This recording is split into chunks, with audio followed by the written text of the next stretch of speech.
ফেসবুকে এমনও পেজ আছে যাদের 20,000 ফলোয়ার, কিন্তু তারা ফেসবুক থেকে ইনকাম করতে পারে না। এবং এমনও পেজ আছে যাদের মাত্র 1,000 ফলোয়ার, কিন্তু তারা ফেসবুক থেকে ভালো পরিমাণ টাকা ইনকাম করতেছে।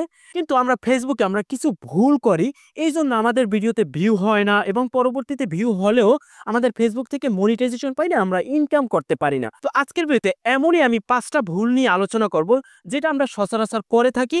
এবং এই ভুলগুলো যদি আপনারা এখন জানেন, তাহলে পরবর্তীতে আপনারা এই ভুলগুলো না করলে আপনার পেজ থেকে এবং আইডি থেকে আপনারা মনিটাইজেশন পাবেন খুব সহজে। সেক্ষেত্রে অবশ্যই পুরো ভিডিওটা দেখবেন। এবং আমাদের প্রথম ভুলটা হচ্ছে শেয়ার গ্রুপ। মূলত আমরা আমাদের ভিডিও আমাদের পেজে অথবা আমাদের আইডিতে আপলোড দেওয়ার পর আমাদের ওই অ্যাকাউন্ট দিয়ে আমরা বিভিন্ন গ্রুপে শেয়ার করি, বিভিন্ন পেজে শেয়ার করি। তো আপনারা যে পেজে ভিডিও আপলোড করেন ওই পেজের এডমিন যে আইডিটি আছে, তো ওই আইডি দিয়ে অবশ্যই কোনো গ্রুপে শেয়ার করা যাবে না। আপনি অন্য কারো আইডি দিয়ে গ্রুপে শেয়ার করেন, সেটা সমস্যা নাই। আপনার মেইন যে অ্যাকাউন্ট আছে সেই অ্যাকাউন্ট দিয়ে শেয়ার করবেন না। যদি শেয়ার করেন, ফেসবুক তো অবশ্যই তারা ভিডিওতে রিচ তৈরি করবে। তখন ফেসবুক ভাবে আপনি তো আপনার আইডি দিয়ে শেয়ার করতেছেন, তাহলে তাদের আর রিচ বাড়ানোর দরকার কি? তাহলে আপনার ভিডিওটায় কখনোই রিচ বাড়াবে না, আপনার সেই ভিডিওটায় ভালো ভিউ হবে না। তো পরবর্তী আমাদের ভুলটা হচ্ছে লিঙ্ক শেয়ার। তো এটা হচ্ছে একটা বড় ধরনের ভুল। আমরা আমাদের একটা ভিডিও আপলোড দেওয়ার পরই বিভিন্ন মেসেঞ্জারে আমরা ওই লিঙ্কটা শেয়ার করে দেই, অথবা বিভিন্ন যে সোশ্যাল মিডিয়া আছে সেই সোশ্যাল মিডিয়া আমরা শেয়ার করে দেই। দেখা যায় আমরা যে মোবাইল দিয়ে একটা ভিডিও আপলোড দেই, সেই মোবাইলের কিন্তু আইপি অ্যাড্রেসটা তাদের কাছে চলে যায়।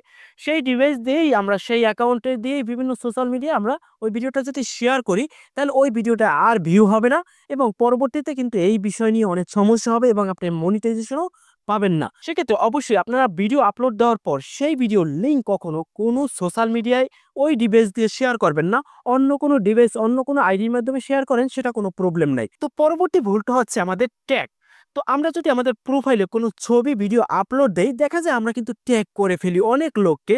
যেমন একটা ভিডিও আপলোড দেওয়ার পর আমরা 50 জনকে ট্যাগ করি, কিন্তু আমাদের 50টাও ভিউ হয় না। আর যদি আপনারা কাউকে ট্যাগ করেন, সেই আইডিতে যদি ট্যাগ বন্ধ করা থাকে, তাহলে আপনার ওই ট্যাগ করে কোনো লাভ হবে না। তো ভিডিও আপলোড দেওয়ার সময় আপনারা সরাসরি ভিডিও আপলোড দিয়ে দেবেন, কাউকে ট্যাগ করবেন না। সেক্ষেত্রে আপনার পরবর্তীতে এটার ফলটা ভালো হবে এবং আপনার ভিডিও দ্রুত ভাইরাল হওয়ার সম্ভাবনা থাকবে। তারপর আমাদের পরবর্তীটা হচ্ছে শিডিউল মেনটেন। এটা কিন্তু একদম খুবই গুরুত্বপূর্ণ। কারণ দেখা যায় আমরা ফেসবুকে আজকে একটা ভিডিও আপলোড দিলাম, তারপর 7 দিন পরে একটা ভিডিও আপলোড দিলাম, কিন্তু এটা করা যাবে না। আপনি যদি আজকে একটা ভিডিও আপলোড দেন, তাহলে 7 দিন যদি পর দেন, তাহলে 7 দিন পর পর ভিডিও আপলোড দেবেন। যদি কোনো ভিডিও আপলোড না দিতে পারেন, তাহলে অন্তপক্ষে একটা পোস্ট আপলোড দিবেন, অথবা আপনারা একটা টেক্সট আপলোড দিবেন। মানে কোনো না কোনো পোস্টের মাধ্যমে আপনার ওই পেজটা অবশ্যই অ্যাক্টিভ রাখবেন। মানে আপনার শিডিউলটা সঠিকভাবে মেনটেন করতে হবে, সেটা লাইক, কমেন্ট, ভিউ আসুক আর না আসুক। কারণ ফেসবুকের একটা অ্যালগরিদম আছে, যারা বেশি অ্যাক্টিভ তাদের যে ভিডিওগুলো সেইগুলো বেশি রিচ করে। মূলত আপনাকে প্রথম ফেসবুকের অ্যালগরিদম যাচাই করে যে আপনি কতটা অ্যাক্টিভ এবং কতটা আপনার ধৈর্য।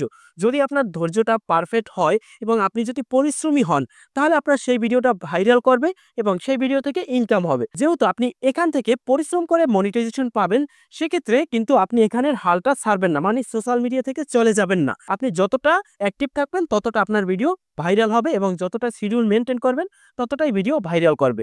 এই জন্য অবশ্যই শিডিউলটা মেনটেন করবেন। তারপর সর্বশেষ হচ্ছে কমেন্ট। তো দেখা যায় ভাইরাল ভিডিওতে আমরা কমেন্ট করে সাপোর্ট করলে সাপোর্ট পাবেন, এবং ফলো করলে ফলো ব্যাক পাবেন। তো এই যে বারবার আমরা কমেন্টগুলো করি, এই কমেন্টগুলো কিন্তু আমাদের ফেসবুক অ্যালগরিদম খুব সহজে খুঁজে পায়। অনেক সময় যদি বারবার আপনি কমেন্ট করেন, আপনার ফেসবুকটাই কিন্তু ইস্যু চলে আসবে, এবং আপনার ফেসবুকে কমেন্ট লাইক কিন্তু বন্ধ করে দেবে 7 দিন অথবা 1 বছরের জন্য। তো এই কমেন্টগুলো অবশ্যই করবেন না। আপনি রেগুলার যদি ভিডিও আপলোড দেন, আপনার ভিডিওগুলো যদি ভালো হয়, রেগুলার যদি অন্যকে কমেন্ট করেন, অন্যকে লাইক করেন, সুন্দর সুন্দর যদি কমেন্ট করেন, তাহলে মানুষ এমনিতেই আপনাকে ফলো করবে। কারো কাছে গিয়ে কমেন্টে গিয়ে আপনারা অবশ্যই এরকমের follow back to follow back চাইবেন না, তাহলে কিন্তু আপনার এই পেজটায় অথবা যে আইডি দিয়ে আপনি কমেন্টগুলো করবেন, সেই আইডিটা পরবর্তীতে কিন্তু বড় ধরনের একটা সমস্যা হয়ে যাবে। আপনি যদি কোনো ভিডিও আপলোড দেন, ভাইরাল হবে না, পোস্ট ভাইরাল হবে না। তো সেক্ষেত্রে কারো কমেন্টে গিয়ে এরকমের কোনো কথা লিখবেন না। এই বিষয়গুলো যদি আপনারা এখন মেনে চলেন এবং রেগুলার যদি কন্টেন্ট আপলোড দেন, তাহলে আপনার ফেসবুক পেজ অথবা ফেসবুক আইডিতে পরবর্তীতে কোনো সমস্যার সম্মুখীন হবে না।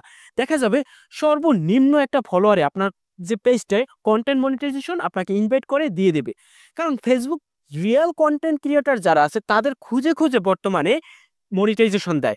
এবং আপনি যদি ইনকাম করতে নাও চান, এইগুলো অবশ্যই এড়িয়ে চলবেন, কারণ আপনার একটা ভালো একটা আইডি আছে। এই কাজগুলো করলে সেই আইডিটার উপর আপনার প্রভাব পড়তে পারে।